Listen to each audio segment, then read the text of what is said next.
السلام عليكم.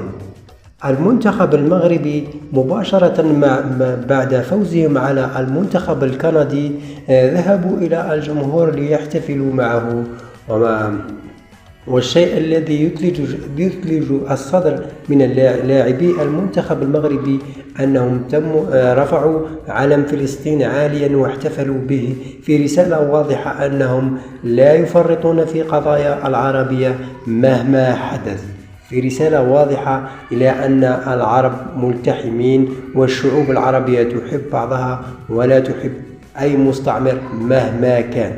والله لاعبي المنتخب المغربي عملوا عمل جميل جدا، سواء في اللعب أو في إرسال الرسائل لكل من تسول له نفسه أن العرب متشتتون أو غير ذلك.